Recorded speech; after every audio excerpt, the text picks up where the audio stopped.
जय बद्री विशाल। जी हाँ, सीधे बद्रीनाथ से, जैसा कि गुड न्यूज टुडे ने आपसे वादा किया था, तमाम तस्वीरें चारों धाम की हम आपको दिखा रहे हैं। और आज हमारी मौजूदगी बद्री विशाल में है, जहां सुबह सुबह 6 बजे पूरे मंत्रोच्चार के साथ यहाँ के रावल, वेदपाती पंडित, तमाम साधु संतों और शंकराचार्य के बीच में, आपको हम बता दें, ये बद्री विशाल के कपाट जो हैं वो खोल दिए गए। आपको बता दें, वो पल बेहद अविस्मरणीय एक तरह से था और भावुक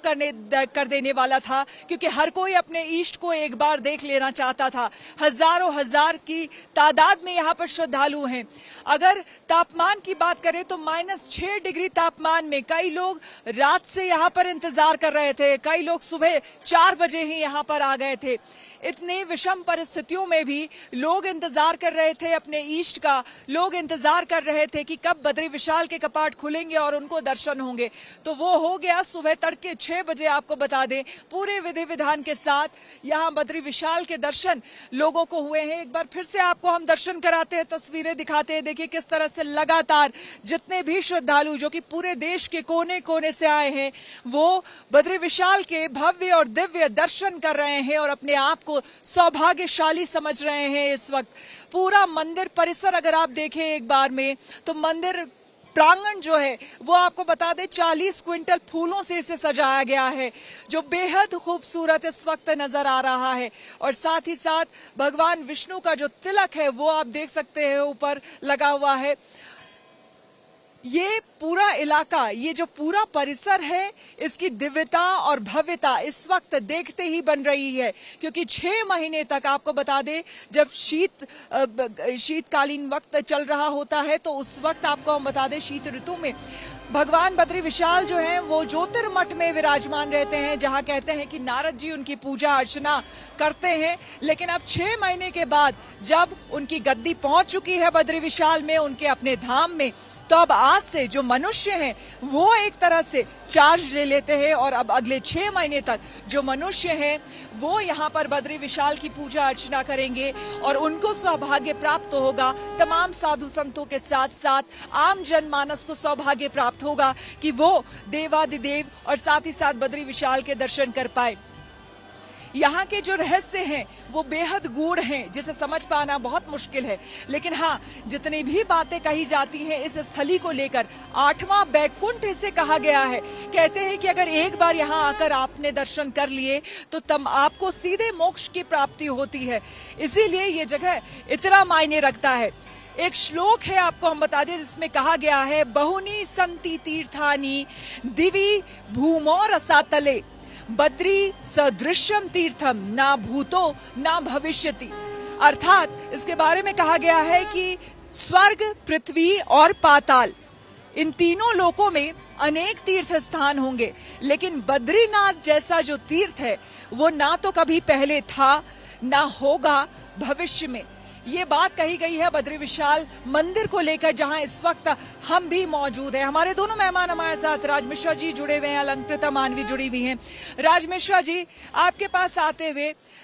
जिस तरह से हम चर्चा कर रहे हैं और जिस तरह से इस जगह के बारे में इससे जुड़ी जो कथाएं हैं वो आप बता रहे हैं, वाकई अपने आप को एक मनुष्य के तौर पर सौभाग्यशाली हर कोई इस वक्त समझ रहा है जो इस वक्त मंदिर प्रांगण में यहाँ पर मौजूद है। लेकिन ऐसे में जरूरी ये भी है कि यहाँ से जब आप वापस उस दुनियावी जीवन में लौटे तो यहाँ जो भी आपको ज्ञान की प्राप्ति हुई है या फिर यहाँ जो आशीर्वाद आप लेकर भगवान का जा रहे हैं, उसी तरह से आपको उस दुनिया में भी जाकर के अनुसरण करना चाहिए। देखिए श्वेता जी, श्री रामचरितमानस के अंतर्गत गोस्वामी जी ने एक शब्द लिखा था कि अगर मैं तीर्थों के दर्शन करने के बाद भी अगर मेरे अंदर परिवर्तन ना आए, तो गोस्वामी जी ने कहा कि कांच किरच बदले ते लेही, अगर मैं परमात्मा के दर्शन करके ऐसे स्थानों पर पहुंच करके भी, वैसे तो बदलाव निश्चित है, इसमें कोई दो राय है ही नहीं, क्योंकि जब परमात्मा के दर्शन आप कर लेते हैं, ऐसे पवित्र स्थानों के दर्शन कर लेते हैं, तो आपकी जो आत्मा है वो निश्चित ही क्लीन हो जाती, आपकी आत्मा पवित्र हो जाती है। और ये सत्य है कि जितने लोग तीर्थ क्षेत्रों में दर्शन करके आए, अगर आप उनके दर्शन, शिव पुराण इत्यादि के अंतर्गत तो यहां तक वर्णन है कि यदि कोई व्यक्ति भगवान शिव के यानी केदारनाथ इत्यादि के दर्शन करके आ रहा है, भगवान बद्री के दर्शन करके आ रहा है, कोई व्यक्ति भस्म अपने मस्तक पर मल करके आ रहा है, तो ऐसी परिस्थिति में जो उसका दर्शन कर लेता है, जिस रास्ते पर जाता है वो व्यक्ति, अगर उस रास्ते पर कोई प्रेत योनि में या चांडाल योनि में अपने पूर्व कर्म के वश पड़ा हुआ है, तो व्यक्ति अपनी चांडाल योनि, अपने प्रेत योनि से बाहर निकल जाता है, मोक्ष को प्राप्त कर लेता है। जो व्यक्ति रास्ते में आते हुए उस व्यक्ति का दर्शन कर लेता है, उस व्यक्ति के जन्म से जो जन्म के पाप कर्म हैं वो नष्ट हो जाया करते हैं। तो जो व्यक्ति ऐसे तीर्थों पर जाकर के दर्शन करता है, उस व्यक्ति के लिए तो कहना ही क्या है, वो व्यक्ति आकर के अपने जीवन में सुंदरता को प्राप्त करता है, लेकिन हाँ, अपने अंदर बदलाव लाना इंपॉर्टेंट है। जब हम किसी भगवान के, श्वेता जी एक बात ध्यान रखिएगा, भगवान का पूजन करना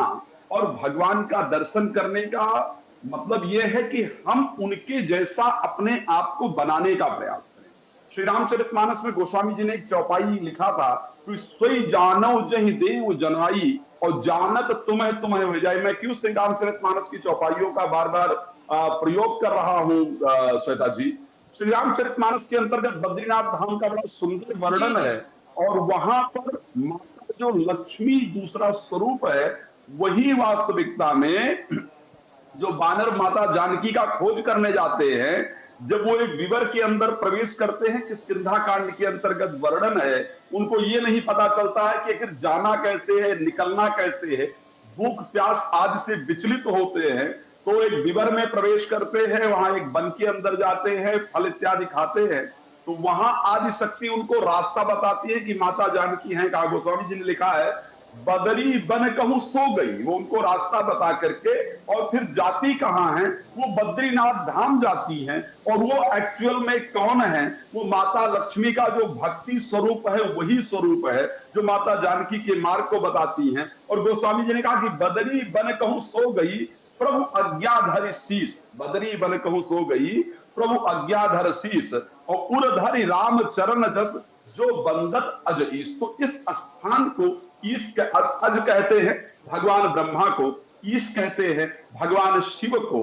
जिस स्थान को प्रतिदिन ब्रह्मा जी प्रणाम करते हैं, जिस स्थान को प्रतिदिन भगवान शंकर प्रणाम करते हैं, जब उस स्थान पर व्यक्ति पहुंच जाता है तो ये पहचान पाता है कि मैं जो ये शरीर है एक्चुअल में मैं वो नहीं हूं, मैं एक आत्मा हूं, और जिसका एक्चुअल जो डेस्टिनेशन है वो परमात्मा से मिलन का ही डेस्टिनेशन है। मैं इस शरीर के अंदर कुछ समय के लिए हूं, किराए पर मुझे ये शरीर मिला है। तो ऐसी परिस्थिति में संसार का जो चीजें हैं, जो मटेरियलिस्टिक जो चीजें हैं, उससे उसकी विरक्ति होती है, परमात्मा के साथ वो कनेक्ट होता है, तो उसमें सभी लोगों में उसको ब्रह्म दिखाई देना प्रारंभ हो जाते हैं। तो ऐसी परिस्थिति में श्वेता जी जो इन स्थानों पर वाक्य पहुंच जाता है, श्री रामचरितमानस की एक और चौपाई है कि जो ऐसे स्थानों पर पहुंचता है, आपने तीर्थ यात्रा की बात की है, धर्म क्षेत्र की बात की है, इसलिए मैं उसका प्रयोग कर रहा हूं कि जो ऐसे स्थान पर होता है उसके साथ एक्चुअल में होता क्या।